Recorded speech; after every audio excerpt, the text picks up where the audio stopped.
할렐루야. 예, 감사합니다. 날씨가 많이 더워져서 힘드실 것 같은데, 예, 그래도 에어컨도 틀어놓고 그냥 괜찮습니다. 예, 새벽에 이렇게 기도로 시작할 수 있게 하신 하나님의 먼저 감사와 영광을 돌립니다.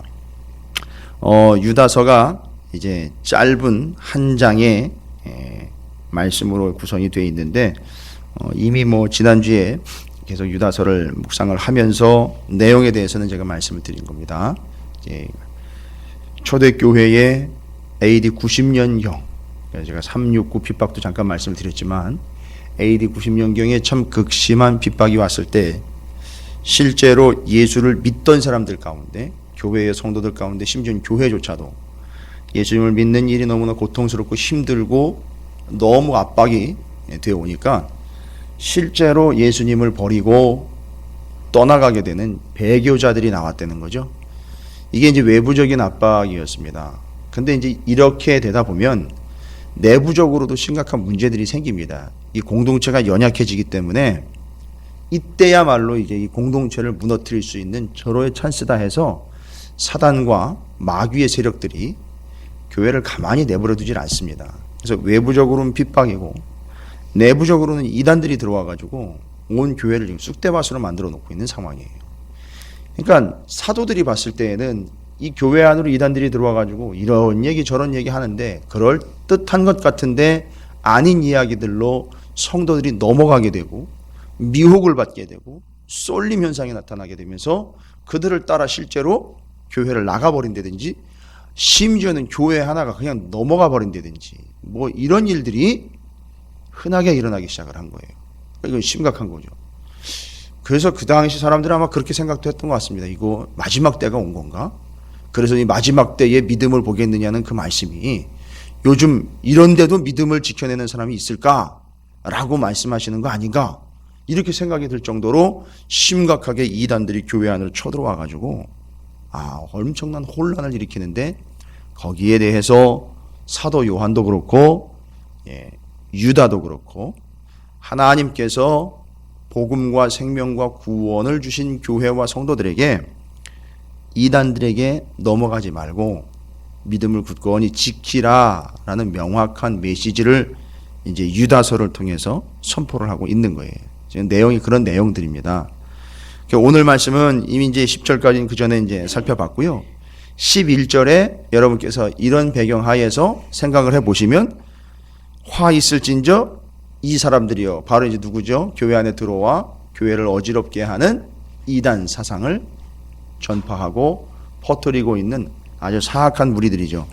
이 11절에 이 사람들 내용이요, 4절에 기록이 되어 있어요. 유다서 4절에 그 사람들이 어떤 사람들인지 4절에도 기록이 되어 있습니다. 4절을 보시면, 이는 가만히 들어온 사람 몇이 있음이라 그들은 옛적부터 이 판결을 받기로 미리 기록된 자니 경건하지 아니하여 우리 하나님의 은혜를 도리어 방탕한 것으로 바꾸고 홀로 하나이신 주제 곧 우리 주 예수 그리스도를 부인하는 자니라. 이제 바로 이들이에요. 그들에 대해서 11절에서 뭐라고 얘기하느냐면, 화 있을진저 이 사람들이요, 그 사람들이 어떤 사람들이냐면 이제 성경적으로 설명을 하는 거예요. 구약 성경에 나와 있는 그릇된 길을 행했던 멸망당하는 대상들 예를 들어가면서 바로 이 교회 안에 이단 사상을 선포하고 이단 사상들을 전파하는 이 이단들인 구약 성경에 나와 있는 누구와 같으냐? 가인의 길에 행하였으며 라는 게 가인과 같은 존재라는 거예요. 이 이단 사상.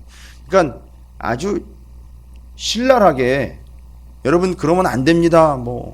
여러분 그들은 도의적으로 이런 문제가 있고요.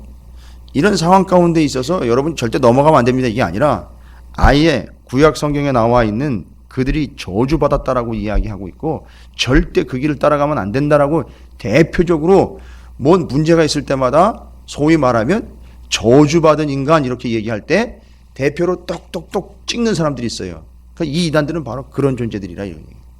그러니까 유대인들은 그 얘기를 들으면 확 와닿는 거죠. 이해가 되는 거죠. 그래서 역사적으로 보면 이 이단 사상을 와가지고 교회 안에서 퍼뜨리는 이 사람들은 역사적으로 보면 신앙의 역사, 성경의 역사를 보면 누구와 같은 자들이냐면 가인과 같은 자들이라는 거예요. 그죠? 가인의 특징이 뭡니까? 아벨을 죽인 거예요. 본인의 의롭지 못함, 그것을 감추기 위해서 아벨을 죽였어요. 그죠? 최초의 살인자입니다. 이기주의의 표상이에요. 왜 내 건 안 받았느냐? 또 의롭지 않은 자로서 의로움에 대한 핍박자였죠. 사악한 이 욕심, 욕망, 또 불의함이 가인을 붙잡고 놓아주지 않았던 거죠. 결국 뭐 가인과 아벨 이야기하면 유대인들은 뭐 뻔한 거죠. 그런데 교회 안에 들어온 그 이단들을 뭐라고 표현을 해버리냐면 가인과 같은 놈들이다. 이렇게 아예 그냥 못을 박아버리는 거예요. 그래서 어떻게 되는 거죠? 가만히 내버려 두면 실제로 그렇죠. 믿음 생활 제대로 하고 잘하는 교회를 어떻게 하죠? 가인이 아벨을 죽이는 것처럼 잘라내거나 죽인다거나, 실제로 이제 살인을 한다는 개념이 아니라 영적으로 죽여버리는 거죠. 떨어져 나가게 하고 그들을 처참한 운명에 처박히게 만들어버린 가인과 같은 존재다. 또 그 이단들은 어떤 존재냐 하면 가인의 길에 행하였으며 삭슬 위하여 발람의 어그러진 길로 몰려갔으며, 여러분 발락이라는 이방 왕이 발람에게 돈을 주고 이스라엘 백성들을 저주하라고 그러잖아요. 그러니까 지금 이 이단 사상을 선포하는 이단들은 교회 안에 들어와가지고 무슨 짓거리를 하고 있는 거냐면 사단의 사주를 받아가지고 교회와 성도들을 저주하라고 보낸 것 같은 그런 발람과 같은 놈들이다, 이렇게 얘기를 하는 거예요. 그래서 이단 사상들을 선포하는 이들에게 이제 명확하게 그들은 발람과 같은 존재들이다, 가인과 같은 존재들이라고 이야기하는 거죠. 사악한 욕망, 그죠? 변덕심 많아요. 이랬다 저랬다 왔다 갔다 해요. 또 하나님이 하지 말라니까 또 안 했다가 또 돈 갖다 주니까 또 한다고 또 덤비고 뭐 이런 식인 거예요, 발람이. 그러니까 왔다 갔다 변덕이 또 엄청나게 심합니다. 거기다가 탐욕의 표상이에요. 돈 때문에 좌우되는 그런 심성, 그런 상황, 그런 컨디션이었죠. 악인의 표상이에요, 발람은. 그래서 가인, 발람 하나 더 있어요. 이스라엘 사람들이요 늘 사악한 물이나 사악한 존재에 대해서 이 세 존재를 가서 빗대가지고 이런 가인과 같은 놈, 발람과 같은 놈, 또 하나 누가 있죠?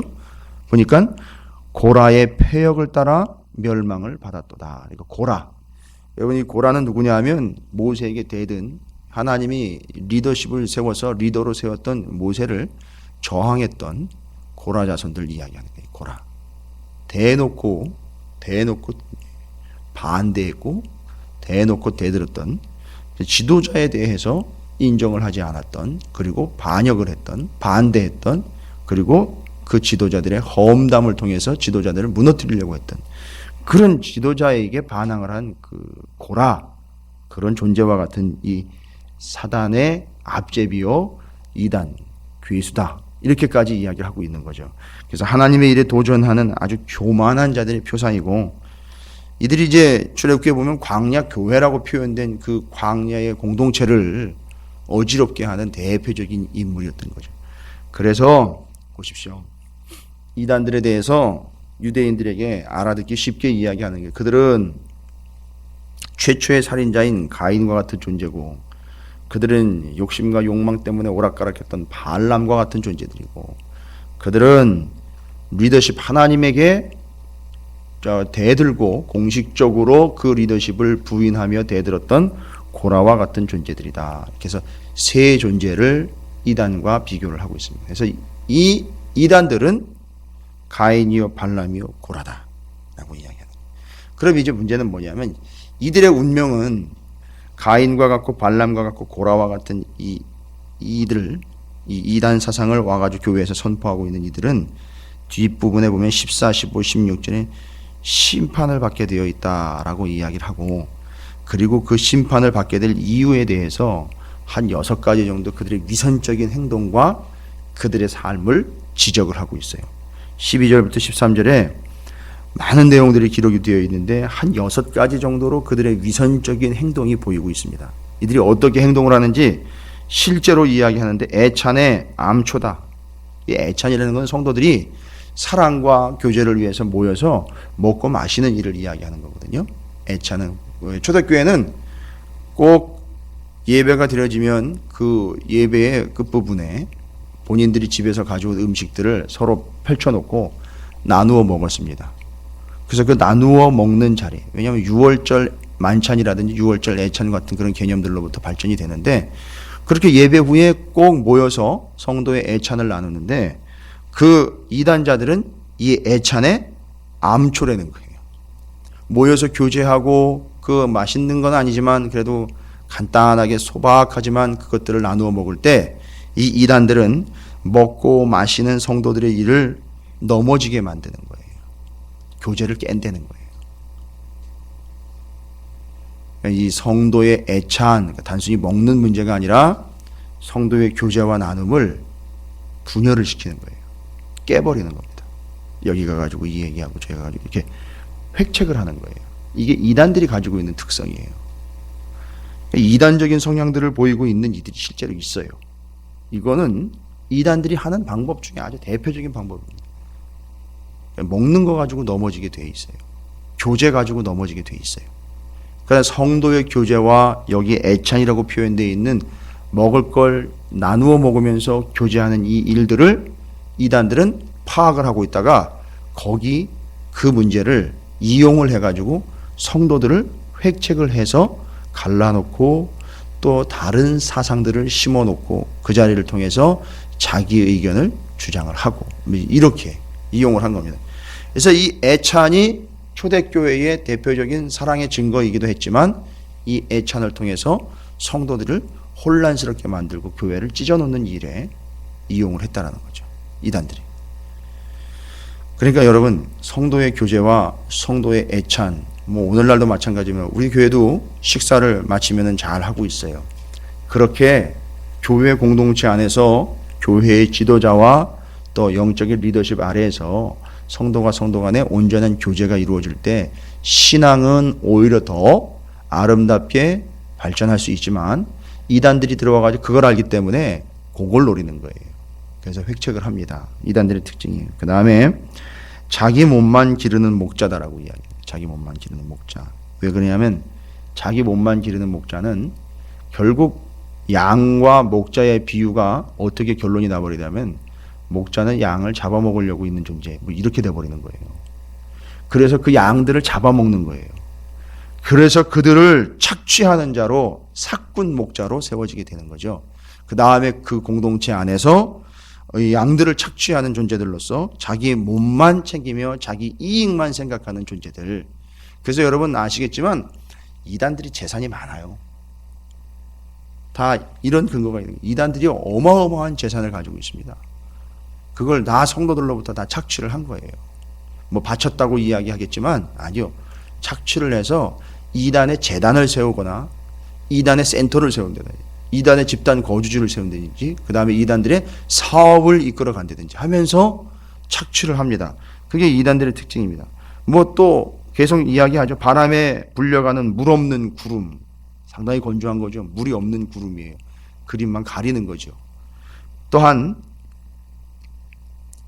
속이는 자들이다. 그러니까 구름인데 일상적으로 구름 안에는 구름이 뜨면 그 구름 안에는 습기가 있게 되지 않습니까? 물을 머금고 있게 되는데 그게 물이 없는 거예요. 그러니까 말하자면 뭐냐면 속이는 자라는 얘기예요. 속이는 자. 그런 의미고요. 또 죽고 또 죽어 뿌리까지 뽑힌 열매 없는 가을 나무다. 소망 없는 자들이라는 얘기죠. 소망이 없는 거예요. 열매 맺는 나무에 열매가 없는 거예요. 그것도 가을에. 겨울에 어떻게 되겠습니까? 찍어버리는 얘기죠. 소용이 없는 거죠. 그러니까 그것 결국 소망이 없는 죽는 자들입니다. 자기 수치의 거품을 뿜는 바다의 거친 물결. 수치를 이야기하는 이 거품은 스스로 문제를 드러내면서 수치를 뿌려가면서 돌아다니는 거예요. 결국 알고 봤더니만 그게 하는 짓이 자기에게 수치가 되는 일들을 하고 있어요. 이단들은 결론적으로. 그 다음에 영원히 예비된 캄캄한 흑암에 들어갈 유리하는 별들. 이게 유리하는 별들이라면 여러분 그 해성이 떨어지거나 유성이 떨어지는 거 있지 않습니까? 그런 거 보시면 돼요. 제대로 박혀있지 않고 돌아다닌다든지 떨어져서 운명을 달리하게 되는 그런 별들 이야기하는 게서 결국 떨어져 없어지게 될 운명을 가진 그런 유성들과 같은 그런 존재들이다. 그래서 이 이단자들이 6가지 위선적인 행동들과 그들의 모습들을 보면서 한 가지 이제 명확하게 이야기하려고 하는 것은 다른 거 없습니다. 14, 15, 16절에 우리가 이미 살펴본 바대로 이 사람들은 심판받는다는 거예요. 결국은 심판받을 수밖에 없다는 거죠. 근데 그 심판의 근거를 누구를 들고 있느냐 하면 에녹 이야기를 들어요. 에녹. 그 14절에 아담의 7대손 에녹이 이 사람들에 대하여 예언했대요. 이 사람들에 대해서 미리 예언을 했다는 거예요. 그러니까 이단들은 이렇게 멸망한다라고 그렇게 예언한 게 아니고 이런 존재들은 에녹이 예언한 것처럼 그런 운명이 된다라는 걸 이야기하면서 뭐라고 얘기하면 보라 주께서 그 수만의 거룩한 자와 함께 임하셨나니 뭘 얘기하는 거냐면 에녹이 예언한 건 이거예요. 주님의 재림을 예언을 한 거예요. 그래서 주님의 재림 시에 이들이 심판을 받게 되는 것 이미 성경에 구약 성경에 예시가 되어 있다는 거죠. 그 운명으로 멸망당할 운명이 된다는 거고 또 15절에 이는 뭇사람을 심판하사 모든 경건하지 않은 자가 경건하지 않게 행한 모든 경건하지 않은 일과 또 경건하지 않은 죄인들이 주를 거슬려 한 모든 완악한 말로 말미암아 그를 정죄하려 하심이라 하였느니라. 제가 금요일 날이죠. 경건에 대해서 말씀드렸죠. 4절의 말씀에 의하면 이들은 예수 그리스도를 부인하는 자들이에요. 인정하지 않는 자들이죠. 그러니까 이 사람들은 근본적으로 경건할 수가 없어요. 그래서 이 사람들은 심판이 이미 확정이 되어 있는 존재들이에요. 예정이 아니라 확정이 되어 있는 거예요. 아예. 이단들은 심판이 확정이 되어 있는 거예요. 그 에녹의 역사를 통해서 하나님, 주님이 다시 재림했을 때에는 심판받게 될 대상들이 바로 이 이단들이고 왜입니까? 경건하지 않은 자들이에요. 경건이라는 건 예수를 드러내는 삶인데 예수를 부인하며 예수를 인정하지 않는 이들이 어떻게 경건한 삶을 살 수 있겠습니까? 그러니까 이들은 멸망받을 수밖에 없는 아주 확증을 받은 자들이에요. 그래서 확정 판결을 받았어요. 이단들은 아예 멸망의 확정 판결을 받은 자들이에요. 끝장난 거예요. 그러니까 끝장난 운명을 선택해서 살아가는 게 이단들이에요. 그 다음에 그 심판에 대해서 이야기할 때 하나님은 바로 그 인간들을 심판하시고 인간의 말을 심판하시고 인간의 일을 심판하게 되어 있는데 이 이단자들은요 다 걸려들지 않습니까? 그 일이며 그 말이며 그 행한 것 모든 것들이 다 심판의 대상이 된다는 거예요. 자, 심판받는 사람들 특징이 있어요. 16절에 이 사람들은 원망하는 자며 불만을 토하는 자며 그 정욕대로 행하는 자라 그 입으로 자랑하는 말을 하며 이익을 위하여 아첨하느니라. 뭐합니까? 심판받는 자들 원망하며 교만하며 아첨하는 자들이라는 거죠. 이게 심판받는 이단 사상을 펼쳐내는 이들의 특징이에요. 그래서 심판의 필연성이야. 반드시 심판이 임한다. 그들은 반드시 심판받는다. 14, 15, 16절에 이야기하면서 에녹 이야기를 들고 주님이 재림하셔서 그때 명확하게 심판을 받을 텐데 이들의 심판은 확정적인 거예요. 아예 판결이 나 있는 상황이고 그의 행동, 그의 말, 그의 일들을 심판을 하게 되어 있고 이유인즉슨 그들은 원망하며 교만하며 아첨하며 교회 공동체를 무너뜨리는 자들로서 이미 운명이 결정되어 있다라고 이야기하는 겁니다. 여러분 그 이단들에 대해서 오늘날도 뭐 많은 연구가 있고 이단들 때문에 교회마다 참으로 힘든 가운데 있는데 여러분 이단을 연구하는 것이 아니라 진리를 연구해야 되는 거예요. 이단을 파악한다고 되진 않습니다. 하루에도 몇 개씩 이단이 세워졌다 쓰러지고 이러는데 그 이단을 어떻게 일일이 다 파악을 합니까? 그러니까 방법은 하나입니다. 진리를 온전히 파악을 하는 거예요. 온전히 진리 가운데 서 있으면 어떤 이단이 와도 이것은 이단이구나 아니구나 잘못이구나 거짓이구나를 분별을 해낼 수 있다는 거죠. 그래서 유다 사도는 유다서를 통해서 이 거짓 선지자들과 이단 사상을 선포하는 이들에 대해서 쭉 소상하게 설명을 하면서 그들이 왜 진리로부터 벗어났는지 진리를 근거로 해 기준으로 해 설명을 해주고 있는 거예요. 절대 이단을 파악하고 있는 게 아니라 이런 존재다. 고라와 같은 존재다. 발람과 같은 존재다. 가인과 같은 존재다라고 성경의 근거를 가지고선 그렇지 않은 그들이 멸망받을 수밖에 없고 그들의 특성은 어떤 특성이 있고 그들은 이렇게 하나님의 진리를 왜곡시키는 자들이다라고 설명을 해주고 있는 겁니다. 여러분 오늘 이 말씀은 우리에게는 좀 별로 와닿지 않는 말씀일 수도 있어요. 그런데 왜 이런 말씀을 우리가 연구하고 확인하면서 이 이른 새벽부터 그 문제들을 확인하고 점검하느냐? 여러분, 지금부터 이 문제들을 위해서 여러분이 뜨겁게 기도하셔야 됩니다. 이 이단들과 거짓 사상들을 선포하는 이들이 절대 교회는 물론이거냐 성도들에게도 얼씬도 하지 못하도록 우리가 깨어서 기도를 해야 된다는 겁니다. 그래서 이 말씀을 받은 사람들은요, 우리 교회가 이런 문제가 있기 때문에 이 말씀을 줬다 아니라 이 말씀 유다서를 교회, 문제 있는 교회뿐만 아니라 그 주변에 있는 교회에 다 돌립니다. 이건 공동서신이에요. 누구든지 다 읽을 수 있는 거예요. 그러면 그 말씀을 다 받으면 아, 그렇죠. 저 옆 교회에 그런 일이 있었대지. 이러면 이 말씀을 받은 사람들은 그 옆 교회에 있는 교회는 이 문제가 생기지 않도록 끝까지 기도를 하는 거예요. 지켜내는 거예요. 진리를 지키고 이단들이 들어오지 못하도록 성도들이 하나가 돼가지고 교회를 지켜내고 성도 자신을 지켜내며 믿음을 지켜내는 일에 권면을 받는 말씀으로 받았다는 거예요. 그래서 오늘 우리가 받는 이 말씀은 우리 찾으시는 교회가 그런 거짓 가르침이나 그런 획책하는 자들, 가인과 같고 발람과 같고 고라와 같은 존재들이 절대 교회 안에 틈타지 못하도록 성도들의 삶을 획책하지 못하도록 뜨겁게 잊지 말고 끝까지 주님 오실 때까지 이 문제를 놓고 기도하라고 주시는 문제예요. 오늘날 교회들이 이 문제를 놓고 뜨겁게 기도해야 된다는 걸 이야기하고 있습니다. 오늘 우리 찾으시는 교회의 유다서가 선포되면서 우리도 역시 이 문제를 놓고 뜨겁게 기도해야 될 줄로 믿습니다.